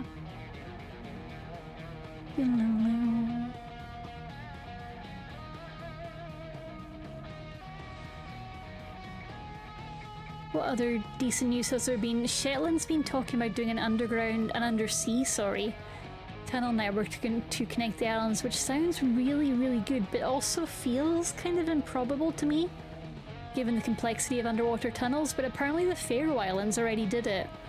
Phenomenal! And it worked really well for them. Phenomenal! I am through here! Phenomenal! That'd be really exciting. Apparently the Western Isles and some of the other small Scottish islands have been considering it as well. I don't see it going ahead in my lifetime for the Scottish Islands, but how cool would it be to be able to drive across to the islands? That would be so cool. Those are complicated. Yeah. They're very, very complicated. But doable. I mean, they are doable, to my understanding. They can be done. One thing that concerns me though is I don't know what kind of impact that has on the seabed. I would need to kind of read or look into that more to know if it's going to actually impact the seabed and all the kind of like aquatic wildlife. In theory, for the Scottish Islands, it's such a large area of sea and such a comparably small area of tunnel that the impact should be minor enough to be bearable, especially when you consider that you're then reducing the impact of ferries. But I really don't know. I was able to find a Twitter post from the time which proves it's real. When I was watching the panel about all the bad cons, which I will link actually, because I've been talking about the panel but not actually linking the source, it was interesting seeing how much of the discussion about it is already like lost to time unless you have the Wayback Machine. We've lost so much interesting parts of internet history because of Elon Musk being an absolute wanker, and that's frustrating. That's really frustrating. Let me pop that link in. I'm glad the Wayback Machine is preserving a good chunk of it, but if we lose the Wayback Machine, we're really fucking in it. We're really in it. Let me pop that panel YouTube link in. Oh, my chat disconnected. Come back, chat. Come back, chat. I miss you. Sublime, my chat. Oh, my sister's a geologist that specializes on the seafloor. They have been done before. My sister's a geologist that specializes on the seafloor. Currently going to school in St. Andrews. Oh, good, yeah. And I know the Faroe Islands have done it successfully, which means there should be some really good data there on any potential risks, which means in theory we're in a really good place data-wise. But yeah, you should ask her what she thinks about the idea of linking up the Western Isles and the Shetland Isles by tunnels, because I'm really interested. It's a really interesting one, 'cause, I mean, I worry a lot that people will die building the tunnels. Is always my worry with big underwater projects, that shit is fucking scary. But there's some companies out there that are very good at it these days. And the alternative is a really, really aging fleet of ferries that we've been trying to get refurbished. All the different Scottish ferries, we've been trying to replace them with a stronger fleet, and it keeps going really badly. Like, I've talked before about Caledonian McBairn, Calmac, and they've got new ships into the fleet, and those new ships just aren't passing muster compared to the old ships. They're not built sturdy enough, they're not built with the same quality, they're really not holding themselves in the rough seas well enough, so it's a big worry. It's a big worry. Because without those ferries, a lot of people are going to be completely cut off. Yeah. You didn't hear my voice too far away. Yeah, I'm really curious if you get a chance to ask her what she thinks of the tunnels, I'd love to hear. I should phone up St. Andrews and be like, hey, do you want up here? Do any of your professors want to be on a Twitch stream where I ask them about undersea tunnels? Because I'm curious about undersea tunnels. And I love boats, but I also quite like tunnels. It's interesting, looks like, oh, I wonder, can Google Maps tell me how long it would take to drive across the ocean? Can it do that? Let me see. Let me see. Can it pretend that a car can drive over water? I'm just gonna run a quick test.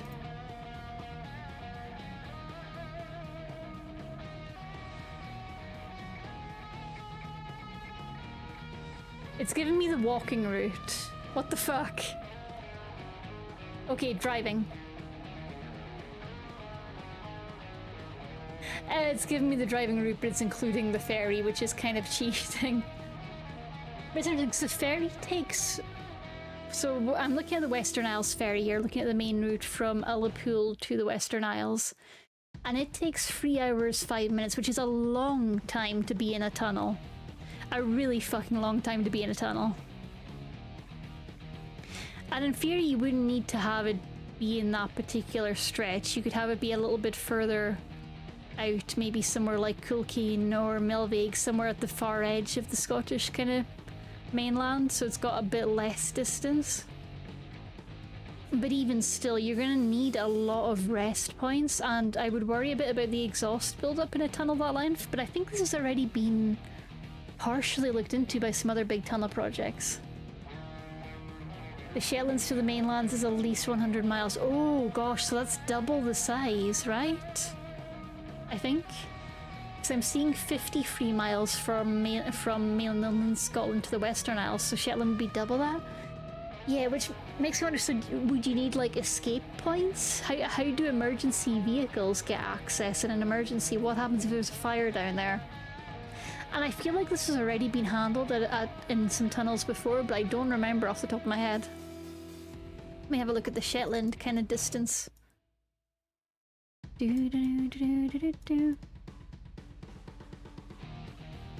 Okay, so it would be like from Orkney. I feel like step 1 is getting a tunnel across to Orkney, right? That should be step 1. How long? Yeah, how long is that? Oh, the ferry's 8 hours. Yeah. Yeah, 118 miles. That's a big old fucking tunnel. But then let's have a look at the Faroe Islands. If I want to go from one end of the Faroes to the other. If I want to go from this place I can't pronounce to another place I can't pronounce.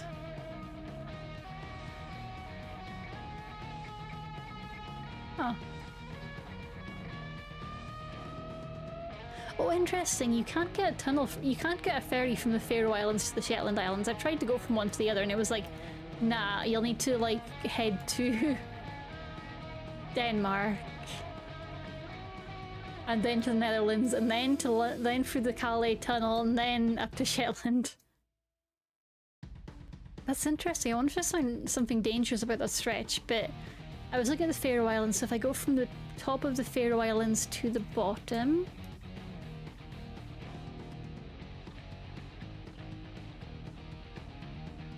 It's picking on me because I'm not spelling it in the proper Faroe way.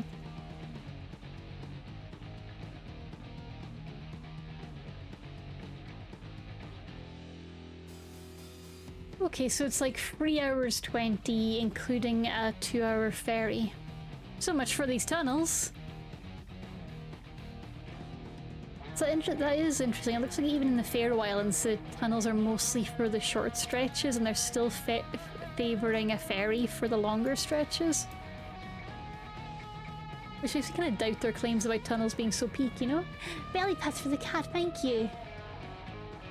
The Faroe Islands are not part of the UK, so made passport things. That's fair, that's fair. Yeah. Yeah, good point about passports. Really inconvenient though. Enjoy your daily egg! Only 8 hours, just a casual trip over to Denmark, just for funsies! Let's go see Ori! The Eurotunnel's only 30 miles. Yeah, and the Eurotunnel has a lot of problems, or at least it seems to. And when things go wrong in the Eurotunnel, like when the Eurostar breaks down, it seems to be a really, really horrific time for everyone. How did I hear my name? Phenomenal! Yeah, Ori. Phenomenal! Thank you, dear Geek Place. Hearing you say Faroe Islands with audio jumbling just makes it sound like Feywilds. Yep. The Faroe Island tunnels have a roundabout. Oh, That's a little extra. Does it really need a roundabout? Why does it have a roundabout? Tell me more. Yeah, or you did hear your name because I was looking at traveling from the Faroe Islands to Shetland, and the only way I could do it was going to Denmark and then the Netherlands, then through the Channel Tunnel at Calais up to London, and then through the UK up to Shetlands.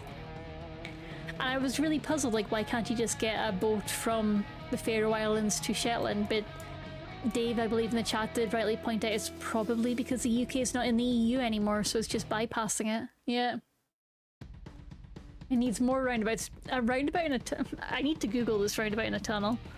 Faroe Island roundabout.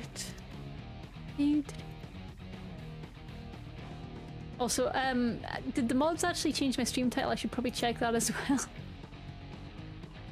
What do you want to talk about? Yeah! We got a Cody Rhodes title, thank you. Multiple tunnels connecting all the islands, so we'd assume it's easier to have multiple tunnels than me. That's fair, yeah, that's fair, yeah, because you're gonna have multiple connections and it's better than a junction. Oh, that's cool, it's the world's first undersea roundabout. It's got 2 lanes. The new giant underwater jellyfish roundabout. Oh, it's beautiful! I'm popping a link in the chat. It's also an inside jungle gym in a park. There's some tunnels in, I believe, Sweden or the Netherlands that have parks in them. I love that shit. I love that. God, I want to go to the Faroe Islands now.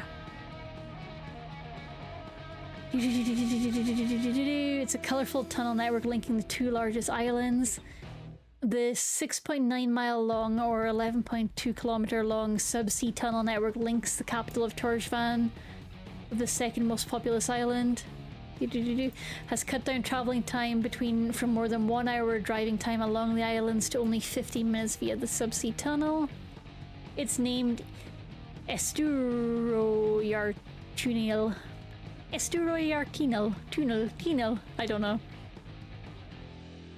It only took 4 years. That's really impressive. It's the centre of the roundabout is a giant pillar of natural rock left behind during the blasting.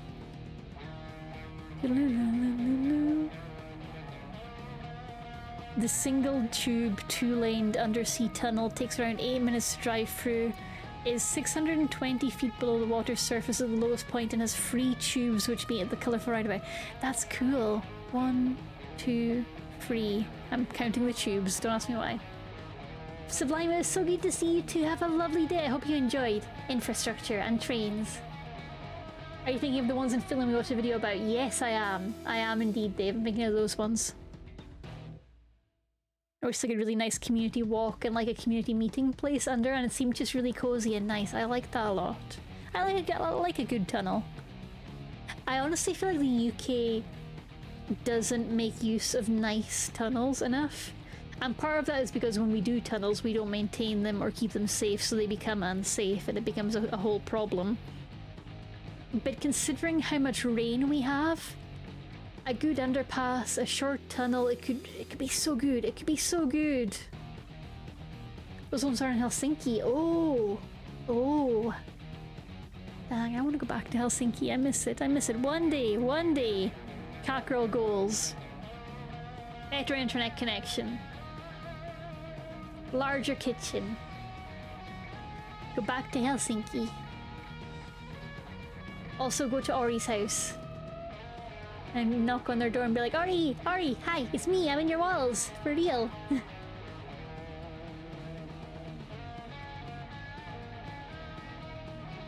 Oh, I also want to go to Germany. I want to see your friend Ollie. I want to see their neck of the woods.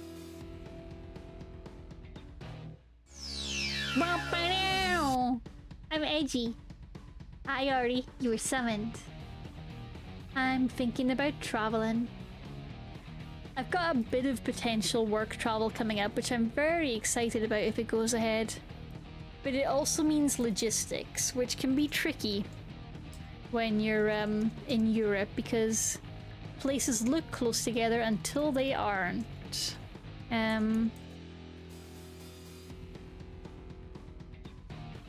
Because if I get I'm trying to vaguely refer to the areas I'd be looking at. without actually naming them directly.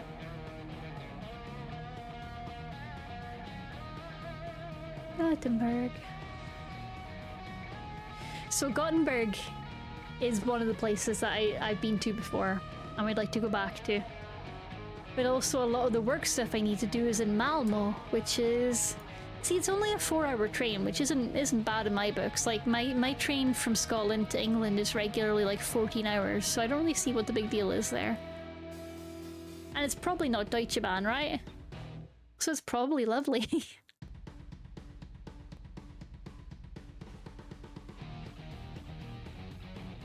Gothenburg to Malmo doesn't seem too bad, but there was also another place, Almhult, which I think is also in another part of the country. Where is Almhult? Sweden? Did you guys know Sweden's real big sometimes? Oh, and I miss Stockholm, and I want to go to Helsinki. Man, there's so many places I want to go to. And I miss Tallinn. Helsinki's real far away from all those places. Where's Almhult? Let me look at... Is it near Malmo? Okay, Almhult is kinda near Malmo.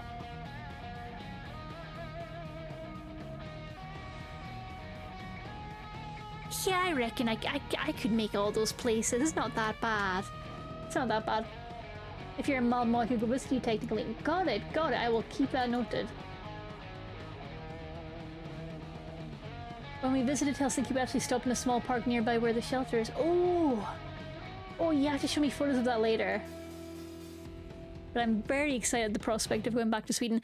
And I'm glad that Gothenburg and Malmo are both in Sweden, because I had a moment where I was worried I might be getting confused. Confusing my borders and like confusing Norway and Sweden and making a tit of myself. Or confusing Denmark and Sweden. When does... Let me close this interface.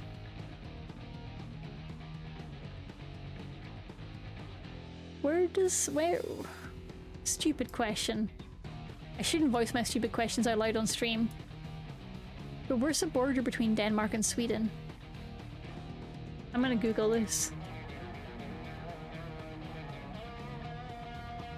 Oh, it's a maritime border. It's the sea. That's why I couldn't see it on the map. It's the sea. Oh, I haven't seen that yet. Okay. Critical Role are doing a 2016 live show in Scotland. Okay, so what I'm hearing is I need to save up for Edinburgh. Edinburgh trip time. Edinburgh trip. That's so cool. In the castle, that is very interesting. That's so interesting. You should go to Denmark. I want to go to Denmark, Ori. I do want to go to Denmark. Let me see if I've got anything in Denmark that I could use as an excuse for work. Hey, tell Denmark they should run some cool conferences about how accessibility on the internet is neat and also catgirls are neat. Denmark Catgirl Conference. When? Yeah, I do want to go to Denmark. There's a pretty cool con, I think, in Denmark that Merryweather's been to. Let me see. I remember hearing about it.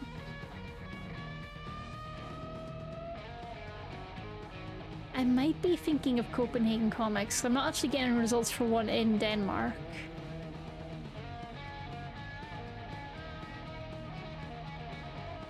Copenhagen Comics is a publisher, though, I think. What about Genki? Where's Genki Convention? Oh, Genki is in Denmark, so Genki Convention. There's an opportunity. Sales for Beacon members start 22nd of July, general sales 25th. So what I'm hearing is we're going to need to buy Beacon, huh? I'll bring you to Bon Bon Land to see the titty cow called Miss Tits. That sounds magical, honestly. That sounds incredible. I'm so sold. I'm assuming at Bon Bon Land there are bonbons, right? Chocolate or candy, I don't care. There better be bonbons. Or else I'm rioting. Oh man, I'm gonna need to go watch the Critical Role news update. But yeah, GenkiCon. That always looks kind of tempting. Wait, it's a J-pop convention? I got that wrong. Oh, it's shut down. Okay, never mind. Genki is no more.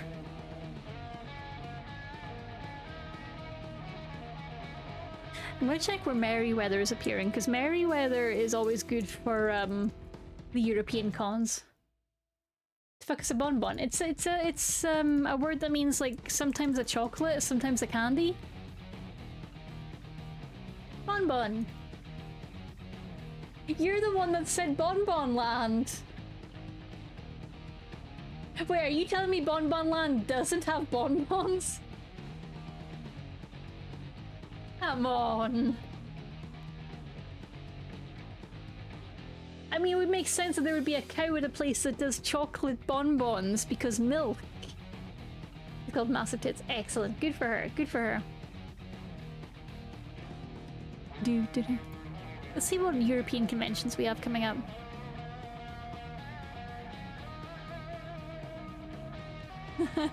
Apparently there's a place in the UK called the Merryweather Pavilion. Because I just clicked it and it's like, Rob Stewart is playing here. I was like, Rob Stewart is playing the dog VTuber? Anime Mangaki. Maybe. Let's see where this is. Oh, Malaysia. That's a bit too far for me.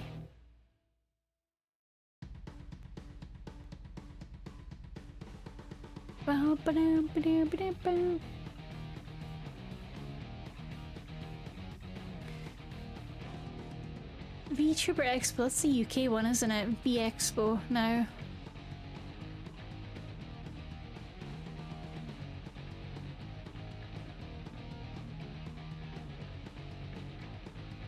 Where is it? Oh, it's in Birmingham. I see, I see. Does bonbons mean a word that looks but probably isn't pronounced like balls in Danish? Okay, let me have a look at what this word in Danish means. Oh, yeah. Yeah, I mean, those things I would call a humbug in the UK. But yeah, I would consider that a kind of candy bonbon. Yeah. But yeah. Yeah, I would say those count as bonbons. So now we know Bonbon Land does indeed have bonbons. We're learning.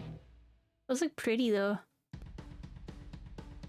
Are they always the white with the black stripes, or is that just a wrapping in the one photo on Wikipedia? Let me see. Let me Google. Okay, yeah, looks like it's kind of any hard candy sweet. So yeah, I would consider that a bonbon in the UK. I think in some parts of the EU, bonbon is exclusively chocolate. I think it's used that way in Japan, but in the UK, bonbon can mean hard candy. Time check. Oh, time check.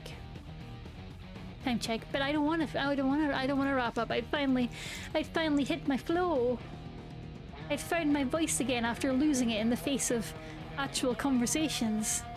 But okay, let me see if any of our buddies are online.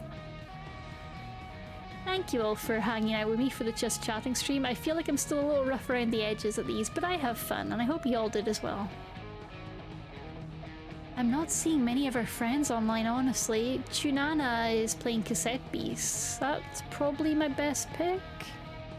Anyone else got a suggestion? Yes, send me the cow! Somnia VT is playing Harsh Gacha. I don't want to risk getting pulled into the gacha vortex.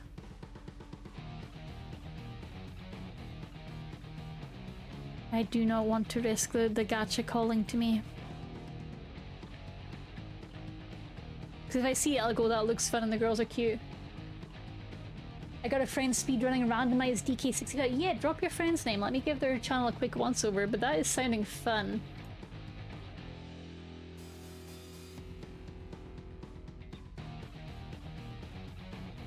I've not actually played Donkey Kong 64. This seems like a great way to get familiar with it. Yam Desu, okay. I'm enjoying the name already. That's a good energy so far.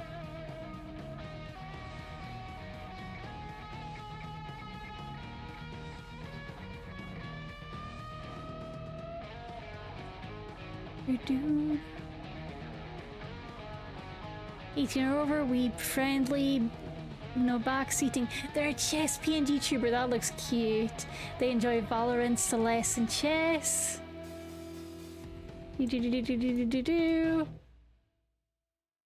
Sounds good. Ori, do you know their pronouns? I'm not seeing it on their bio.